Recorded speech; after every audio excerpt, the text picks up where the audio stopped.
It's better with the light on. All right. Good. We are live. Let's give everybody a minute to filter in.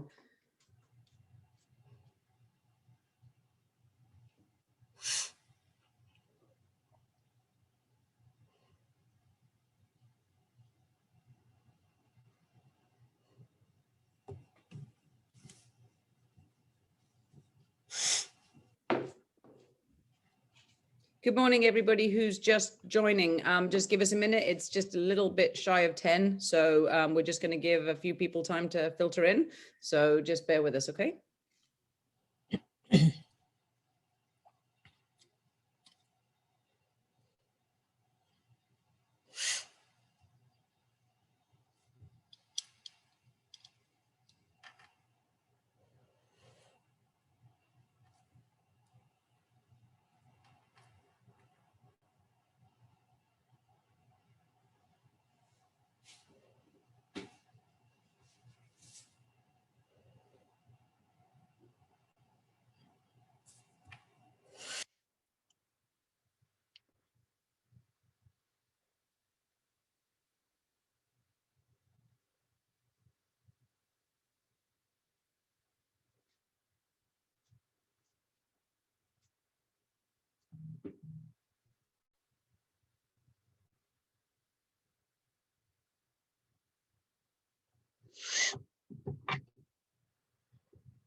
Good morning, everyone. Just give us another minute or so. Let's a few more people filter in, and then we'll get started.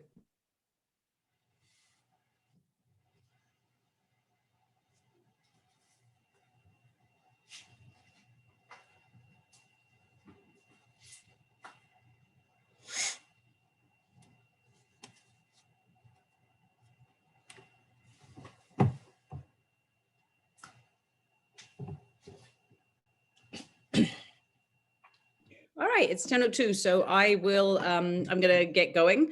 Good morning, everyone, again. This is Wednesday's SCORE webinar, and today we have Sue Melamud. She's actually part of our chapter as well. She's a volunteer in our chapter on the executive board with us at the SCORE Monmouth chapter. She's going to be talking to us today about marketing products and services to government agencies. Just a couple of quick things, just as housekeeping for those of you who have been on before, you know this, and I sound like a broken record, but for those of you that are just joining us for the first time, we're going to be using the Q&A function today. So if you have questions, and we welcome questions, the more questions, the merrier, put them in the Q&A function. Try not to use the chat function because I'd hate to miss any questions. We're actually going to deal with the questions today at the end of the webinar, not throughout it. We're going to let Sue do her presentation, and then we will take the Q&A at the end. So don't worry, we will get to them. Let me see what else. We don't use the raise hands function, as I've mentioned before. If you have missed this, or if there's something that you want to revisit in this presentation, we'll send you a copy of the presentation well, not at the end, but within a couple of days after the webinar. And it's also going to be put on our YouTube channel, which is SCORE Monmouth. So you can find it there too. That will also happen within a couple of days of the webinar. As some of you know, and those of you who don't know, SCORE is a business mentoring service that we offer. It is a free business mentoring service to all small businesses. Sue and I represent the Monmouth County chapter, but we are a national organization and we are funded by the SBA. Any of the services we offer are free. So if anybody is looking for a mentor, please feel free to reach out at our website. It is monmouth.score.org. You just have to fill in a quick registration and someone will reach out to you. We have a host of mentors available with a number of different experiences. So feel free to do that. Also, we're looking for people to become mentors. So if you are interested in becoming a mentor and think you have some value to offer to other small businesses, reach out also on our website, or just let us know, shoot us an email at monmouthscore@gmail.com, sorry. Okay, and with that, I'm going to hand over to Sue, and I'm going to let her take the presentation over. Welcome, Sue. Thank you. Okay, and thank you, Claire. Good morning, everybody. Welcome to the Governmental Services webinar. This is a topic that is really near and dear to my heart. I have been involved in writing proposals and soliciting business and doing business development for governmental agencies for the past 30 years for my firm, which is an environmental consulting firm. And I'm really happy to be sharing some of the things that I've learned about dealing with governmental agencies and getting contracts from them. So let's get started. This is going to be our agenda for the day. I'm going to start with the punchline, which are key takeaway messages. What are we going to learn from this? We're going to cover that in a minute. Then we'll talk about what government contracting is and why should we be pursuing it. We'll talk about how complex the competitive bid process is and how to negotiate that process. Then we'll talk how a small business can compete in this arena. And we'll walk through how to get started, how to register, how to get pre-qualified, and how to prepare a proposal. So let's get going.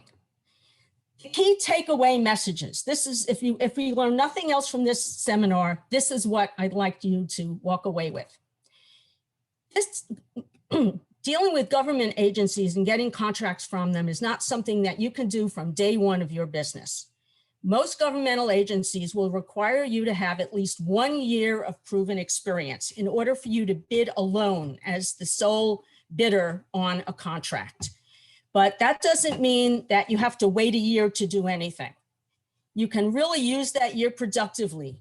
You team with larger firms to build your portfolio, establish relationships with the procurement officers from each of these governmental agencies that you'd like to deal with, prepare your marketing materials, your brochures that talk about your credentials and your firm, and get on pre-qualified lists for future bids. So you can be pretty busy getting all that done the first year, building your portfolio, and then you'll be very well prepared to bid on government contracts. So that's a takeaway message. Let's start by talking about what government contracting is all about. It's the procurement of goods and services by all types of governmental agencies, whether it's at the municipal level, county, state, and federal. And we'll talk a little about each of these and how to approach them as we go through the webinar. One thing to know is that these governmental agencies use competitive bidding. That means they have to issue a request for proposals publicly and solicit bids from a wide range of providers. The actual procedures for this can vary between the different agencies, city level, state level, and it's quite complex. So one of the purposes here is to figure out how to negotiate that very complex process. Who would we be marketing to? Here's a few examples. I've shown some at the city level. Could be something like a school district for Asbury Park, could be a housing authority for Newark, could be a hospital, Monmouth County Hospital in Long Branch, for example. Could be a county Department of Public Works, could be a correctional facility such as the Essex County Jails. At the state level, you could have a quasi-governmental agency like the Port Authority of New York and New Jersey, which covers actually both the states, both of those two states in their procurements. Could be New Jersey DEP, could be Department of Transportation. And at the federal level, we could have a whole host of different agencies, such as Army Corps of Engineers and Department of Defense. So you can see there's really a very wide market out there. Why should we bother to sell to the government? Well, the government really needs us, is a simple answer. They have a wide range of contracts available every year. There's no end to the amount of goods and services that they buy. The good part is they are not very seriously affected by the fluctuations in the economy. So most of the things that they procure are non-discretionary, meaning they need them no matter what. They need them to function. They have offices, they have people, they have to equip with equipment, and they need services that they can't provide on their own. So they have to use outside sources, and there is always going to be a need. Most agencies set standards how are they going to award contracts? And the good news is they include disadvantaged businesses. In fact, disadvantaged businesses can get a preferential treatment. So if the business that you want to start or that you own qualifies in one of these categories, you definitely have a leg up. Could be a woman-owned business, 51% owned by a woman, minority or Hispanic owned, veteran owned, and disabled veteran owned. These are recognized categories that get government special treatment. We'll talk a little bit about that as we go more through the presentation. The way that you would bid on governmental contracts could be one of these different types. You could bid alone as a single firm. And typically that's going to be, depending on whether it's at a local, a state, or a federal level, those are going to be larger firms where you have all the resources to provide what they need. Very often that's not the case. You need to work with another company as either a team member or a joint venture so that you will have the resources. Sometimes you might need a subconsultant who can provide a specialty area that you don't provide, or it may be that you need a company or you are a company that falls into one of those disadvantaged categories. So there's many ways in which you can participate, and it doesn't have to be alone, just your own company. Here's some types of contracts that you might be interested in. For goods, you could see that you could have a school needing books, papers, supplies. Agencies need computers, cars, trucks. Hospitals need supplies. DPW need fire hydrants and water system. Fire departments need firefighting equipment. For services, school busing is a service. My profession is engineering. There's a wide range of professional services that are provided, and they actually fall into a separate category we'll discuss later. Engineering, legal, and accounting are the primary areas there. Janitorial services, food services, catering services, and home health care. So we could spend hours naming them, but you could see, get the gist that there's a wide range of services and goods you can provide. Now, the public sector procurement process follows the following guidelines. It's competitive bidding in most cases, except for sole source. Sole source is where a governmental agency can procure from a single company, a single provider, without going through the competitive bid process. And this could be where they have a product that is so unique or that they want to standardize. I'll give you an example in my field. Would be a city uses a ABC company hydrant, and they want all their hydrants to be the same. So if they go out for bid for hydrants, they're going to go sole source to that particular hydrant company because they really don't want to have people trained on multiple types of equipment. There's usually a dollar limit that applies as to exactly how much they can procure sole source, and that is not going to be a typical procurement. More often than not, you're going to see that competitive proposals are required by public contracts law. Let's talk about public contracts law.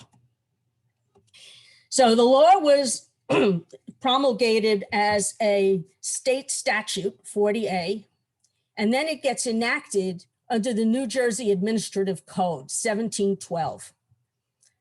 Title 17 is the Treasury, and Chapter 12 is this long division of purchase and property and procurement.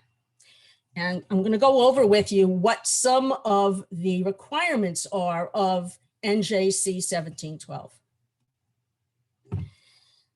The purpose of the law is to ensure a fair competition. I'm sure that some of you can remember when in New Jersey in particular, there were a lot of scandals having to do with pay for play and collusion on contracts. And this particular law was passed to eliminate those possibilities, prevent favoritism, prevent imprudent spending, prevent corruption. So it requires public bidding other than sole source on contracts that are $25,000 or more. And this limit varies each year, but I did look up for 2020, it was still $25,000. Under $25,000, they don't have to do a public bid. If they are going to do public bid, they have to notify the public. And there are many ways to do that. They have newspapers, websites, media of all different sorts. They send emails through Constant Contact to people that are pre-qualified, which we'll talk about in a bit. And the law puts restrictions on certain ways that you can procure. For example, you can't say, I want, unless it's sole source, the ABC type of equipment. You have to say, or equal, meaning that other brand names can bid on the procurement. Part of the competitive procurement process will include a fixed percentage for subcontracting to disadvantaged businesses.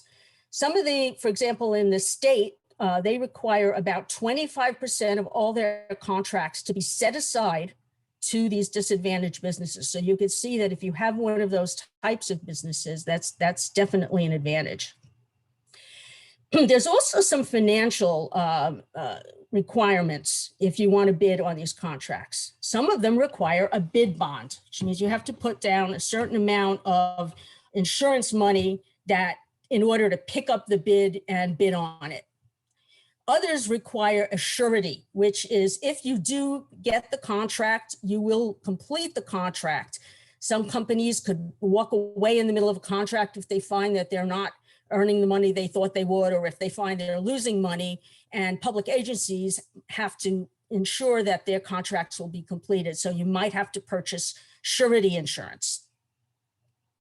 Now, another feature of competitive process is that they are going to award to the lowest responsible bidder, except for professional services.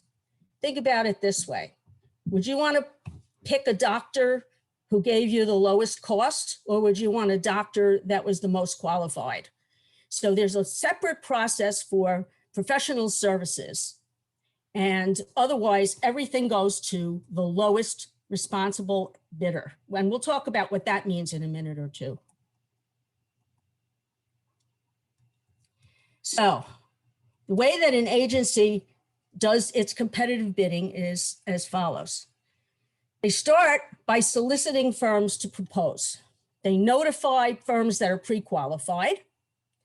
And this process for becoming pre-qualified is open annually. In other words, you can go every year and present your credentials and get on their pre-qualified list. And that's definitely something that your company can do once you become, have at least about a year's worth of portfolio under your belt. The next thing that they do is they issue requests for proposals called an RFP. Sometimes it's called an RFQ, request for qualifications. Sometimes it's called requests for quotes or bids. They publicly advertise it on a website. They send out in emails to people they know are pre-qualified. They sometimes advertise in newspapers. And they will be requiring a bunch of things from you if you are going to submit a bid. The RFP will talk about what they require in the contract. They will have some bid forms that you have to fill out. They will state very clearly what the scope of goods or services that you have to provide to them. There'll be quantities, there'll be specifications that talk about the details of the goods. And sometimes they'll include drawings and sketches to illustrate what they need. The third step is that they receive the proposals. Usually they give bidders about 4 weeks to put something together for them, unless it's an emergency, and they'll have a shorter timeline. It's interesting because they will open the bids at a public meeting. This is a very interesting thing for you to attend.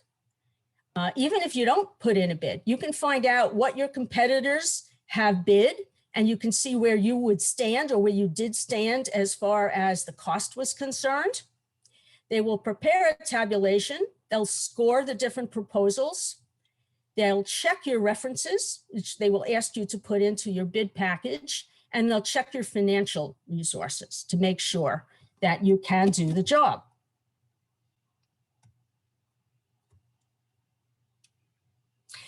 Step 4, and this is usually for professional services. They will shortlist firms. They'll say, okay, here are the top 3 that we like for professional services. We're going to interview each company and see who we want to pick. That step is not conducted typically if you're only providing goods.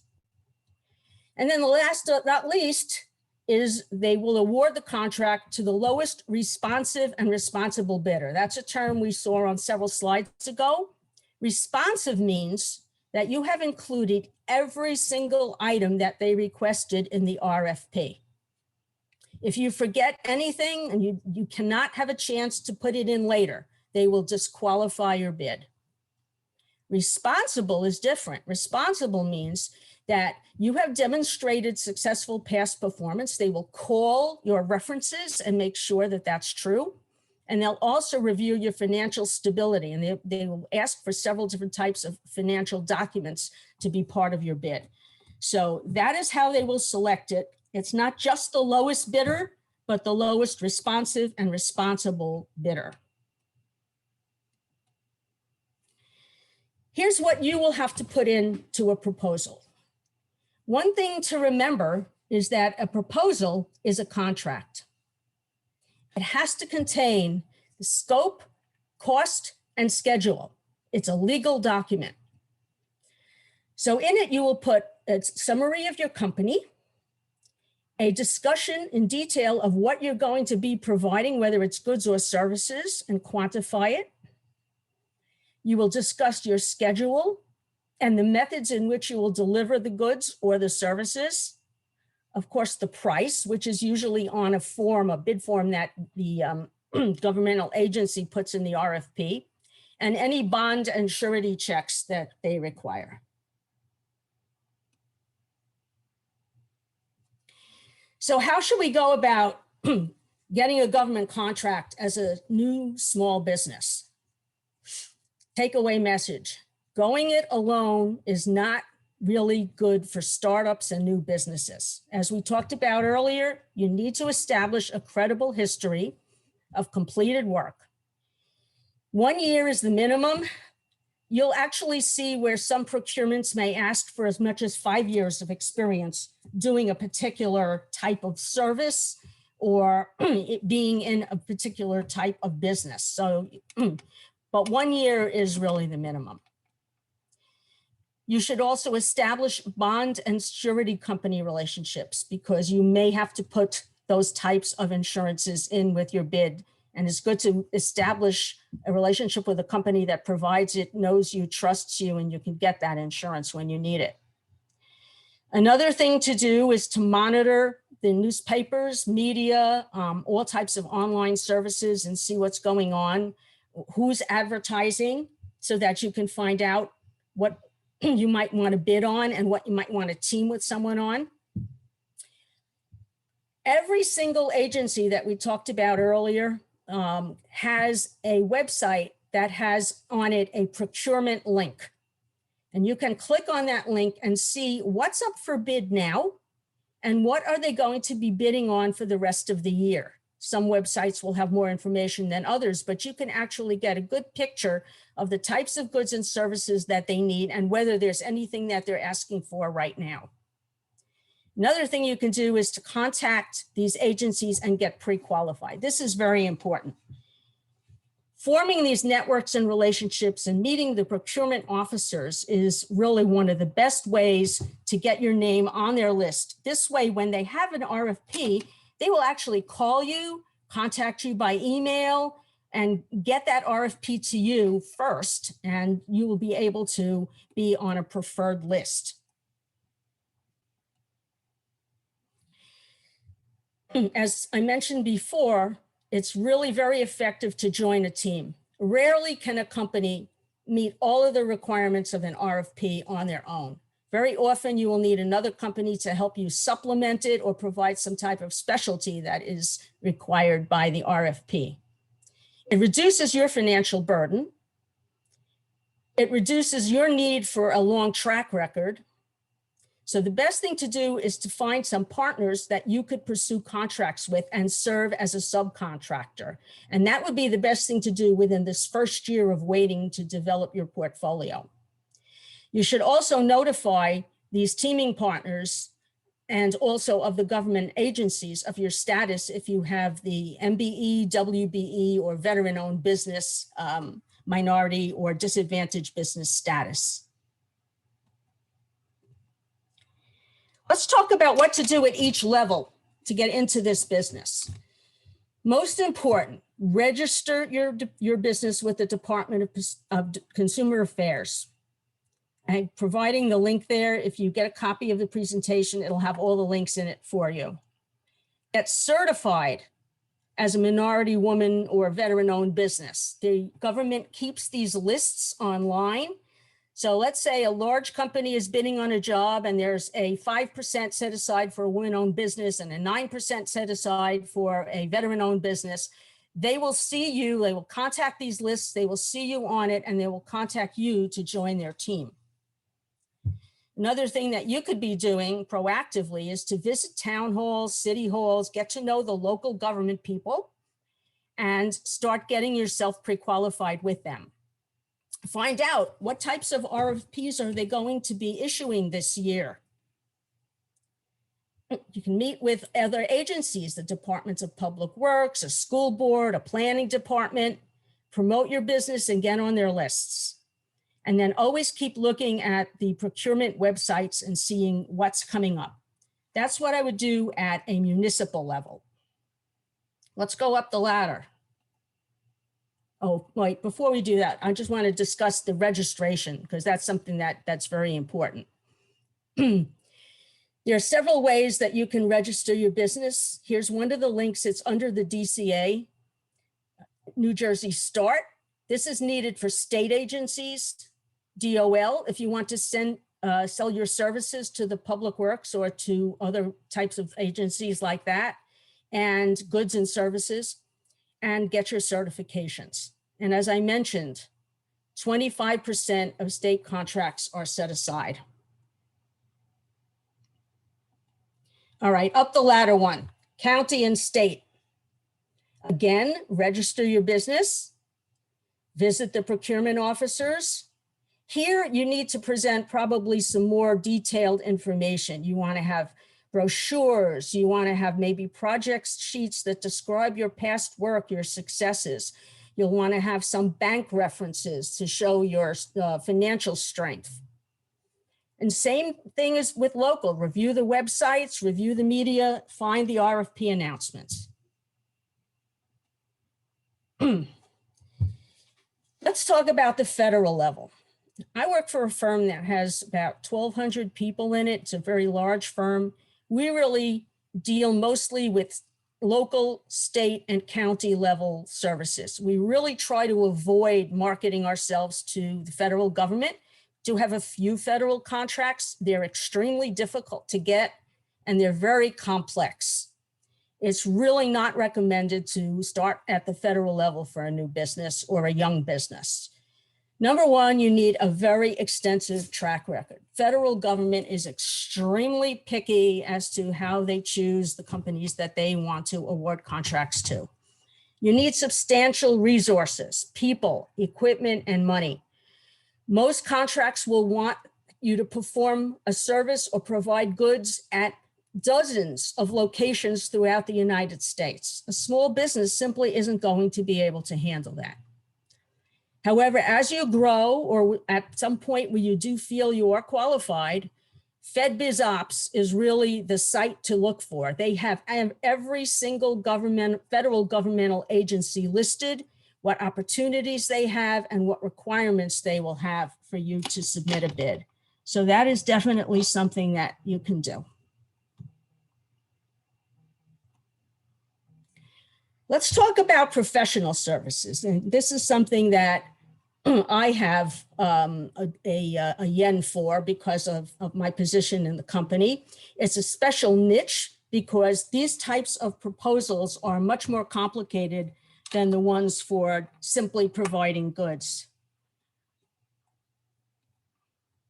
So let's talk about what clients want for professional services. They want the best people. They want you to have the experience that they're looking for. They want to see that you have an approach to the work that they feel is the right way to go, very trustworthy. They, of course, want the best price, the fastest schedule, and the best value. And they're looking for an established relationships in most cases, but not all cases. Let's talk a little about each one of these items because it's going to be a section of the proposal that you put together. They want a proven and trusted team. They want you to have a knowledge of the project, an understanding of their goals, what they want. They want to see that you've maybe worked with them before or that you've established relationships with them and that you've done well on prior projects for them. They don't always really need an established relationship, though. There's been many opportunities that we've sought where they're seeking new blood. They worked with companies for many, many years, and they feel that maybe they're being taken for granted or they're not getting the best possible price. So there's always an opportunity for a new company to come in. I'm trying to advance my slide. Experience. They want to see that you've performed the same type of work of similar magnitude and that you've addressed challenges that they are looking at. They want to feel confident in your ability and that you're putting your A team together for them. You're staffing it with the people that have done this work before, that the size of the team you're putting together is appropriate for their work. And very important, the person who's going to be managing the project has done this work over again. You need to really engender their confidence. They want to see that you're going to be able to do the work in an appropriate manner that shows you really understand what has to be done. What problems do you see, what challenges, and how are you going to overcome them?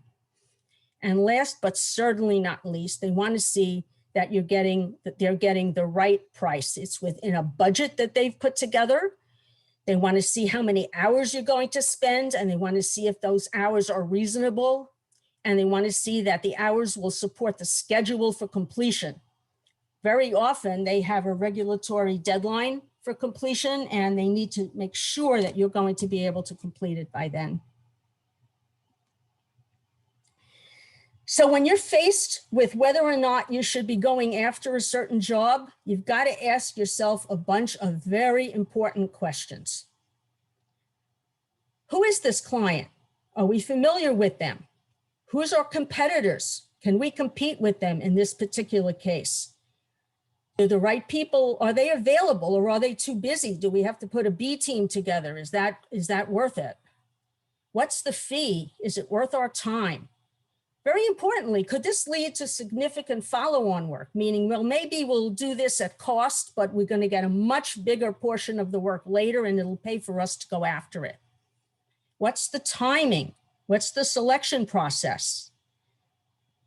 Is the schedule that the client has in mind reasonable? Is it realistic? Can we meet all the requirements? If you say no to too many of these questions or they're iffy, then it really could be a no-go decision. But if you feel that the majority of these questions are in your favor, then by all means, go for it. Now you have to put together a proposal. First thing you have to do is assemble a team. You need people with all the areas of expertise that the RFP requires, and you have to make sure that your team is sufficiently staffed. Very often the client is looking for depth of resources, and that's one of the criteria that they're going to be judging the proposal by and making their selection. So here's what a proposal for services would look like.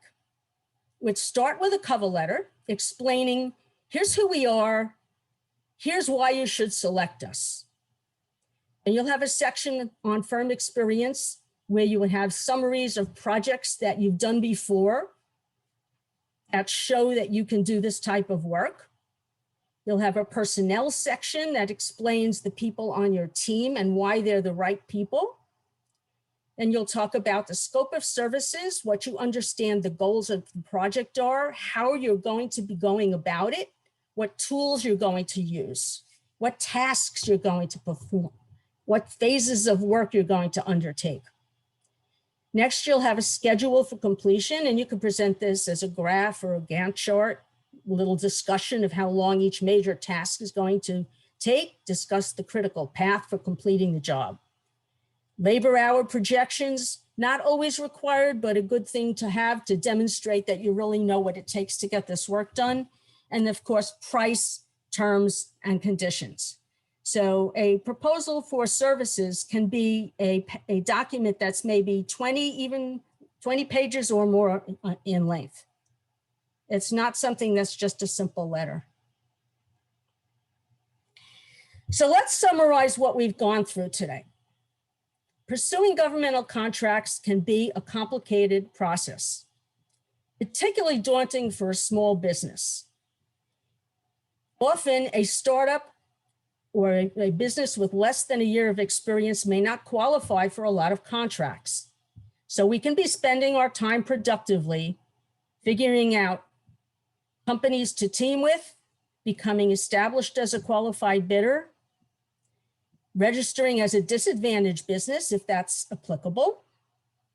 And when we do get started, we should focus on local agencies and then go up the ladder to county and state. And as I mentioned before, consider federal contracting really only if you find yourself to be well-equipped, well-qualified, and able to take on a contract of that magnitude. Last but not least, help is here. You can contact any of us at SCORE. I specialize in this area. If you want to work with me, I'd be happy to help you negotiate how to get a government contract for your business. So now we come to the questions and answers. I'm going to stop screen sharing and I'll be happy to take any questions. Thank you so much, Sue. That was really great. That was so informative. We have a couple of questions, and I would encourage people who are who have questions to put them in the Q&A function. So we have a question from Steve. He says, do bid bonds apply only to products, or do they apply to services as well? They can apply to each. I've seen it where my company had to do bid bonds, but it's much more for products than services. Okay. We have a question from Terry. How do we identify which municipalities, counties, state agencies purchase the services I provide, which is grant writing, so I can focus on them? Okay. I would start locally to talk to the different agencies in your immediate area and to just see what kinds of services that they need. Just have a sit-down discussion with them. Of course, it's hard with COVID to get in and see people personally, but call them on the phone, try to set up a Zoom meeting with them and just see what their overall needs are. Grant writing is a very particular niche, so it might be tough to find a lot of agencies that need that service, but I'm sure that they're out there. Start locally. Okay. Those are the only two questions we have. Does anybody else have any questions? If you do, please feel free to put them in right now, because we have Sue's knowledge right here to hand, and it would be great to use that to our advantage whilst it's here. Sue, just to give people a couple of minutes to perhaps put questions in, do you have any kind of pointers or anything else outside of your presentation? My goodness. Which is fairly extensive, so if you don't mind, this is a subject I could spend hours talking about. If there's a particular aspect or need that you have, or a particular business, and you want to look at what the potential is, you can contact me directly at the cell number that I have on the front cover page of the presentation, and I'll work with you on it. But it's something we could talk about for hours. But okay. Really, most of the pointers I had, I think I put into the presentation. Yeah, it was a good presentation. It was very detailed. So thank you. is Hope it's helpful. and a testament to the questions, right? If we cover a lot of the topic that we answered a lot of the questions. Yes, Jose, we will share slides to this. We'll email them out within a day or so after the webinar. We have a question from Chris, which is, how would you go about introducing a new service? What kind of service? Okay, Chris, maybe you can elaborate what kind Yeah, of a little service. too general a question. I'm not really sure. And then we have a question from Anita. We have a swim school directed towards children. Do you think there is some options for services there? Yes, schools very often have either after school or summer programs where they might need that service. It might be small enough service that it's not competitively bid. And that's where I definitely would try networking with the schools in your area that you think offer that. That might be something where you don't have to go through a competitive bid process because of the magnitude of the contract. Okay. And then we have from Chris, professional services. Okay, well, professional services fall into just very narrow categories. As I said, there's legal, there's accounting, CPA, there's engineering, there's a few other ones like professional geology and things like that. Most governmental agencies that require that would be in the category of maybe Department of Public Works or a wastewater agency, a water agency, water purveyor. I would just go ahead and start meeting with those agency procurement officers and introduce yourself, introduce the service that you provide, and explain why they would have an advantage in using your services. Okay. Do we have any other questions right now that anybody would like to have answered? Excuse me. And because if not, we can start to wrap up, and I'll just offer my thanks so much to Sue for My pleasure. time and the wealth of knowledge that you brought to us. Sue is also a mentor with the SCORE Monmouth chapter. So if anybody is looking for a mentor specific to this, or really with any other items, reach out to us. Just register on our website, monmouth.score.org. And we'll match you up to an appropriate mentor. If there's someone specific that you feel you can connect to through the profiles on the website, also check there. Yes, there will be a live access to the recording. It's actually on our Facebook page. It's on Facebook Live, and it's also going to be put on our YouTube channel. So you'll be able to find it in both places. We'll try and put the link to it out when we send out the slides from this webinar. It all depends on my technical capabilities and constant contact there. So I think if we don't have any other questions, we can wrap up and say thanks again so much to Sue for your information and for your presentation. And we have a number of webinars coming up over the next few weeks and few months, both Monmouth SCORE and also the SCORE New Jersey chapter. So if you, just as a general chapter of New Jersey, so if you check out our Facebook page for events, or you can check out our website, and all the events are there. You can register on the webinar on the website, and you'll get the Zoom link through by email. If you don't get the Zoom link, a couple of people have said the Zoom link hasn't been emailed to them. Check your spam folders, because it's an automated process. So, and if it doesn't, perhaps try registering again. Sorry if that's a little bit challenging, but sometimes we get over technical on things, and it makes it less simple. So again, thanks everybody for joining. We appreciate your time. Check out our future webinars. Sue, thank you so much. Very welcome. And have a great day, everyone. Thank you.